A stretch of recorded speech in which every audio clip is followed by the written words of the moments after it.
Good morning. Very exciting to come back to this panel. I am very thrilled to introduce our distinctive panelists. From my further right is Dr. Zhao Feng, CTO of Haier Group, and then Paul Triolo, project head of Geo-technologies of Eurasia Group. Dennis Song, who's the vice president and managing partner of Lenovo Capital, and Mr. Yeqing, Huawei, vice president, head of 5G. So, interestingly, on this panel, the three Chinese gentlemen really represent the three Chinese companies that have expanded to overseas the most. And I will start with Mr. Du. So we have talked about in terms of what is 5G, why 5G is so exciting, but is 5G here already? Yeah, so actually the 5G is real commercial launch just in 5 days ago, in the 1st of November. Actually, in this year, there are more than 50 cities in China will launch the 5G. And for my company, from Huawei, we will deliver more than 100,000 base stations in China. Actually, previously, someone told me that is this a trial or trial system. So actually, I want to say that this is a very real network. For example, in Guangzhou city, so we have delivered more than 10,000 base stations just in Guangzhou city. So this is. So what does that mean? 10,000 stations is the hotspot, or can cover the entire city? Cover the entire city. So actually, in this year, in China, just in China, we'll have more than 10 million subscribers we are registered in the 5G network. So this is a real 5G.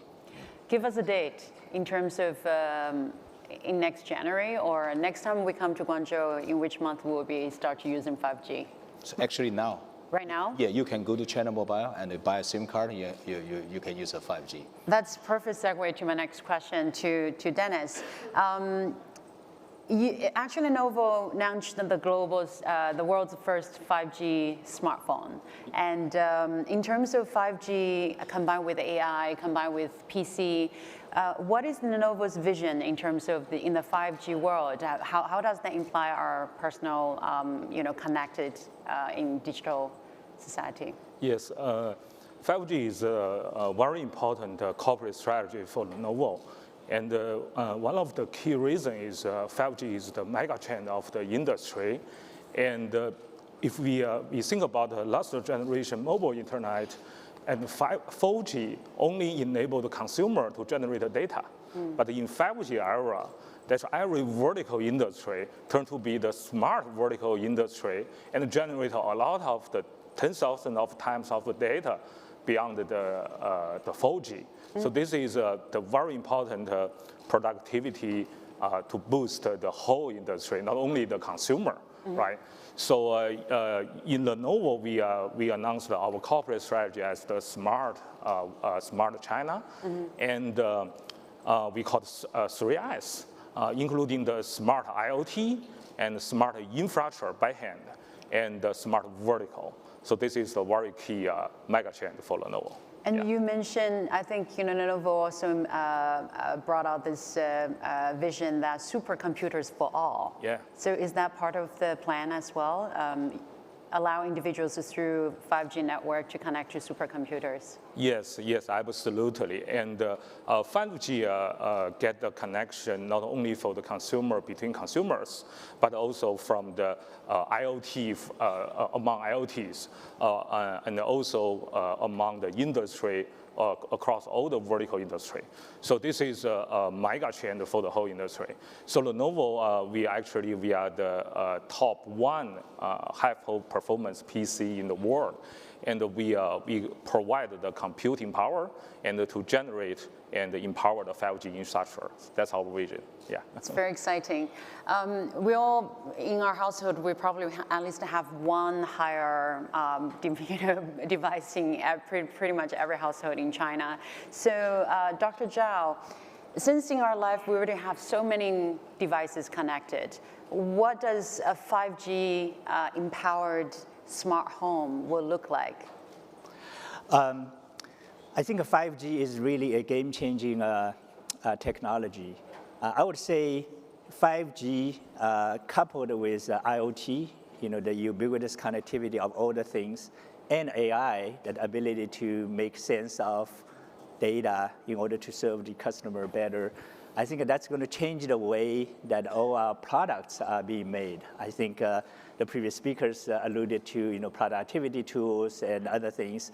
But for everyday appliances, everyone use at least a couple of those at home. These are going to be fundamentally improved in terms of how users use those devices. So, for example, at home, now with the 5G technology, we will be able to share with our friends, with our relatives, our cooking experiences by streaming, the favorite dish that you are cooking. In fact, actually, there is a smart appliance called the Kitchen Hub, which is now actually selling in the US in Best Buys, among others, which is actually wildly successful because it lets consumers to be able to have a camera to see what they are cooking. Right on the stove, it's a hood, which has a screen, but it has a camera looking at what you cook and be able to live stream with friends. But also, this sort of technology allows people to learn how to be a better cook because it can do step-by-step video instructions about, here's what you're going to do, put into the wok and stir fry it, and then look at what is, what's the next step. So it has all these interesting visual and recognition and so on. So I think the next, the 5 year, the cooking, in particular at home, will be completely different with all these new technology, empowered by the bandwidth, by the 5G and the sensors. I remember when I first moved to UK, I missed Sichuan food, and I'm Sichuanese. I called long distance to my parents and trying to find out how to cook. And that was very expensive mapo tofu, I can tell you. So Paul, you are in a very unique position. Eurasia really have this global view, and your job itself, your division in Eurasia Group, focus on geopolitics. The interesting is when I travel around the US, everybody's talking about China. When I'm in China, most of the tech leaders don't really talk about US. And 5G is really the hot topic this year. And you wrote this report about geopolitics of 5G. Right. What are you seeing, and what's most surprising factor that you see in China you think the West don't really understand? Well, I think the West doesn't really understand how quickly China is rolling out 5G and how much of a hot topic it is here. It's not really a hot topic in the US. There's not a lot of discussion about some of these applications that we've heard described around 5G.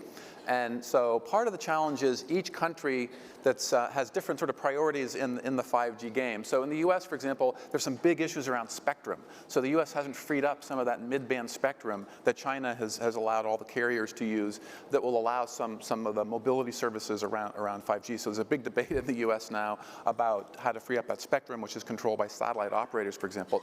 And then of course you have Europe, where there's still a big debate about issues like Huawei and whether to allow Huawei to participate in 5G. So we have a lot of irons in that fire. We have a lot of clients that are carriers that are part of that debate.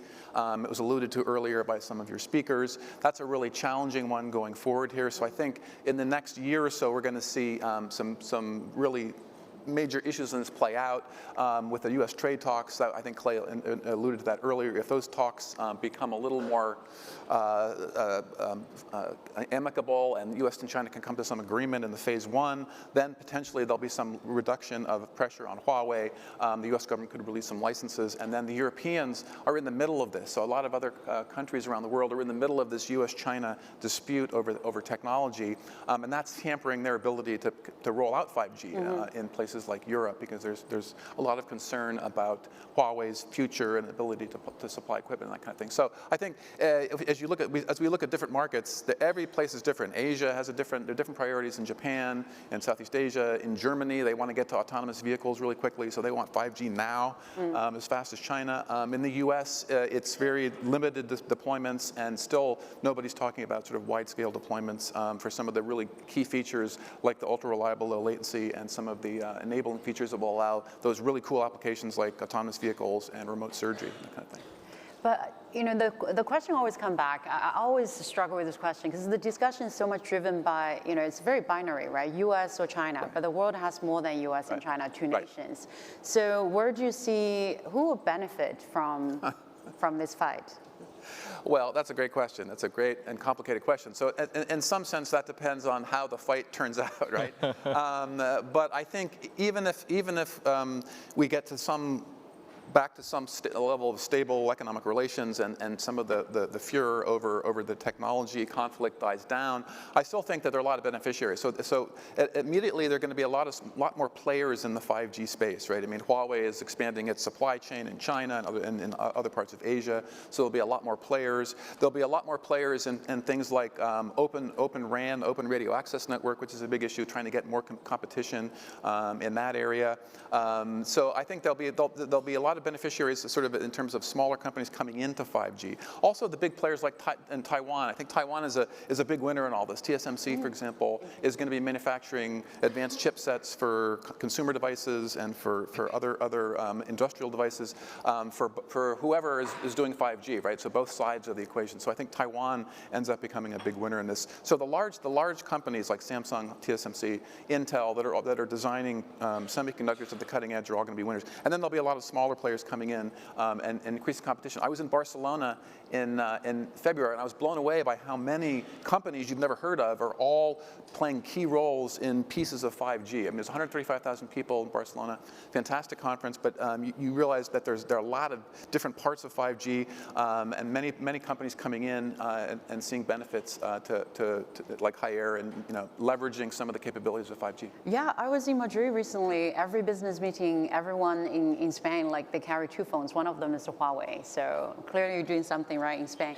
So Mr. Zhao, I come back to you because I'm very excited that you're here because usually, we heard a lot of Mr. Ren recently being quite, vocal.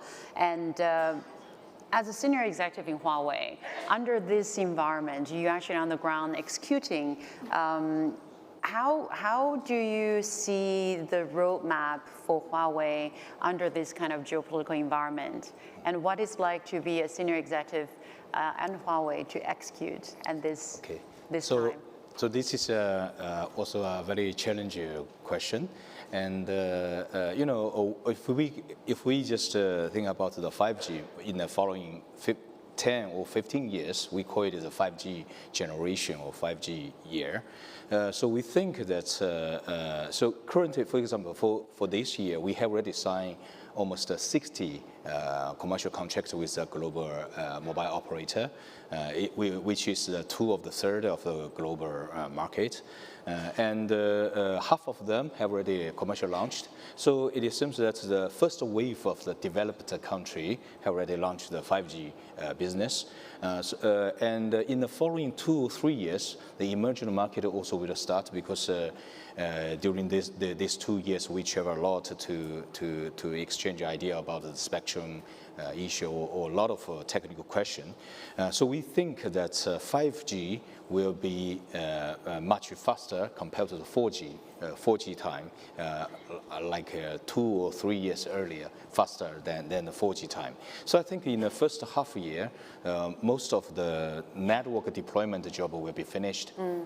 But everybody knows that 5G is not only just to connect the people, and we also need to connect the thing. So we will spend maybe 5 or even 10 years to start to merge with other industry to connect Haier, to connect Lenovo, media company or other manufacturing company. So we have a lot of job to do. So not only just a network, also include the terminal, the application, a lot of job, the cloud.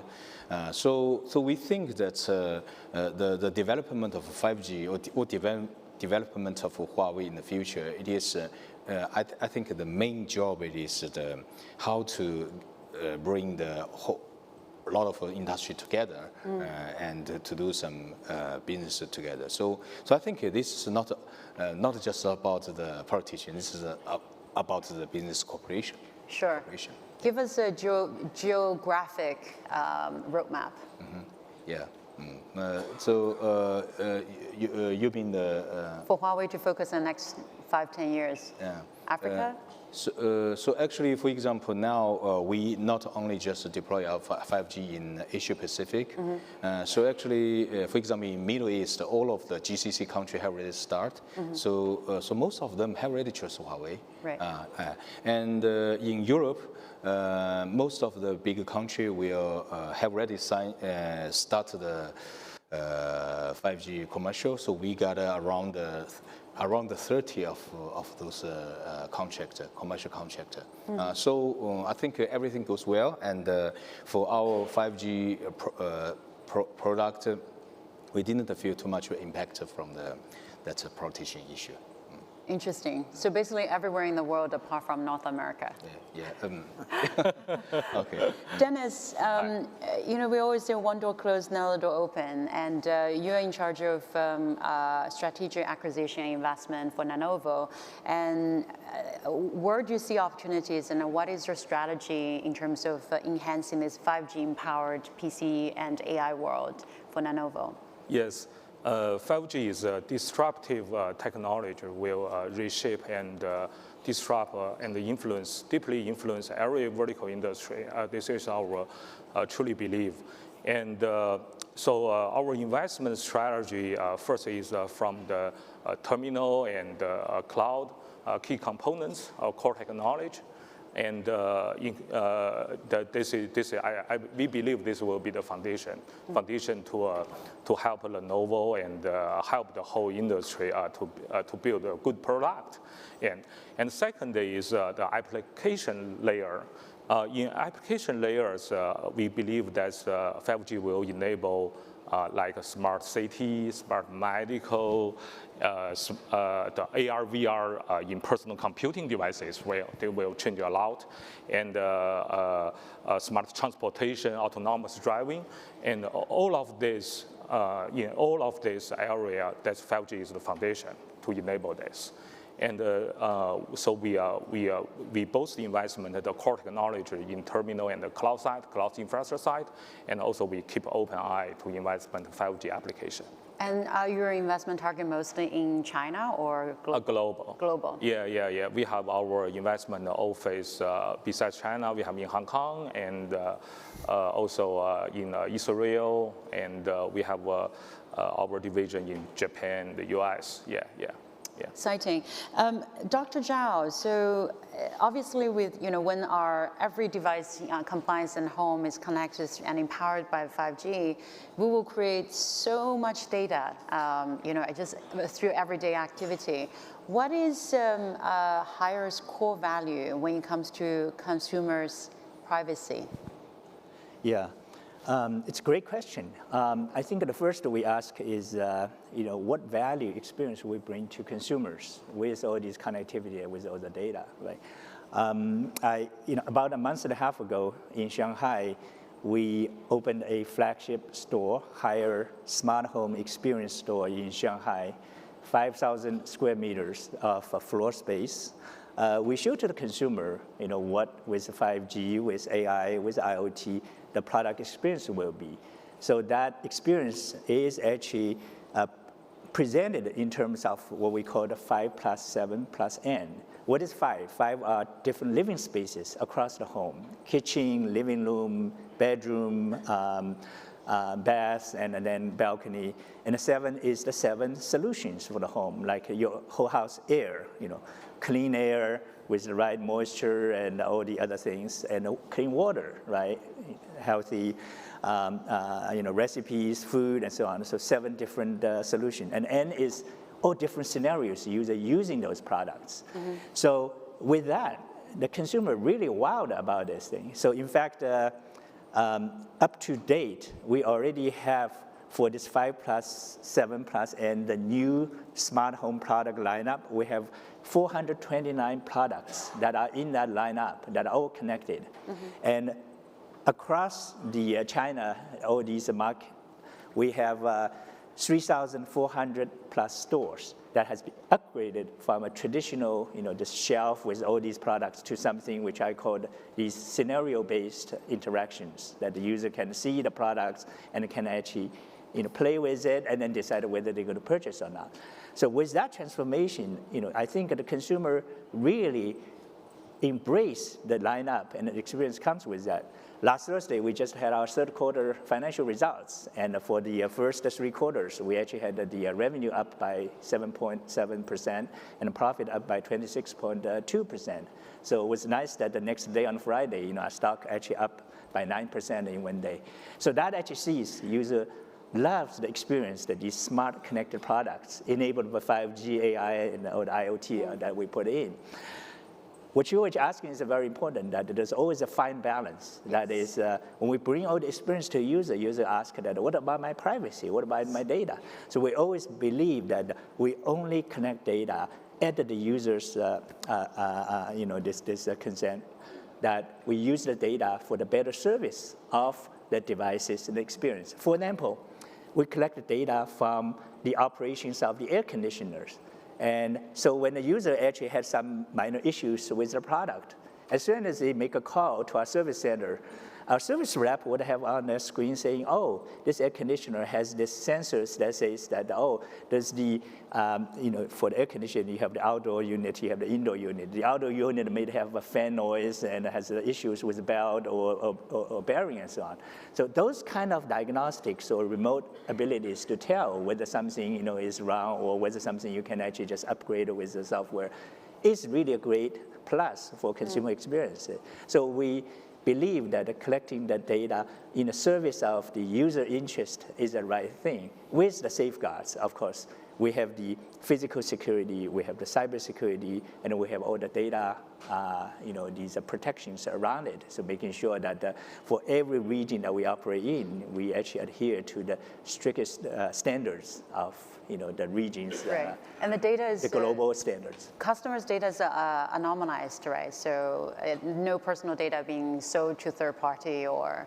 Yeah, so you're asking those PII data, yes. Right? So the PII data, we actually treat it as in a most strict manners, right? That are only used when we need to actually reach out to consumer, for example, for service issues and so on. For example, we have electronic warranties and so on. That has some PII information. That needs to be kept very, very actually strictly. But we do not actually share data just for the purpose of commercials. Yeah, that's good to hear. I don't want on my higher fridge disclose how many cheesecake I had last night. So I'll give the last question to Paul, and then I will ask a rapid fire question before we finish our session. Paul, so you have this global view, and obviously, as your business in advisory and consulting, and when there is a uncertainty, it's actually good for you.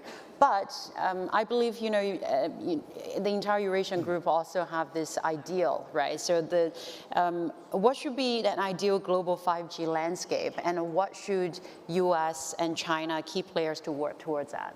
That's a great question, Jennifer. I think the problem now is 1 minute. The problem now is there's not a lot of trust, right? So the problem is, since there's not trust between the governments, there's not trust in companies, and this is a big problem. It's going to be a bigger problem going forward when we talk about things like quantum computing, which was mentioned earlier, and artificial intelligence. So I have modestly proposed that we need a sort of a third-party organization to look at some of these complex technologies, something like the IAEA does for the nuclear industry, and try to get the issue out of sort of government-to-government conflict and government-to-government trust, and look at the underlying technologies and focus on that, and focus on ways to ensure that the technology can be trusted. Because the problem is that the geopolitics of the issues around 5G are really tough to solve between the countries because of this trust issue. And so I think in an ideal world, there would be more collaboration globally on setting standards around 5G security and on raising the bar for everybody, and then looking at solutions that involve technology and aren't so politicized across the board. And I think that's where we need to get to at some point. Yeah, we all need to build more bridges. Yeah, right. Build more bridges. Takes all of us. So before we end this session, rapid fire questions. Start from you, Dr. Zhao. Using no more than 3 words, what would be your ideal and most exciting 5G application? I think 5G plus IoT plus AI that will connect the people, things, and the services for a better world. Paul? I personally would like to see the 5G facilitate better autonomous vehicles, so I can be texting while I'm driving on the freeway at about 90 miles an hour. Yeah. We believe smart manufacturing. Yeah, this utilize 5G can make our industry more smarter and smarter. I prefer to choose 5G plus VR. So this is a totally new type of connection people way, and to let people to have a new direction to see the world. Thank you so much, my panelists, making the right connections. Thank you very much. Thank you. Thank you, Jennifer. Thank you. Thank you.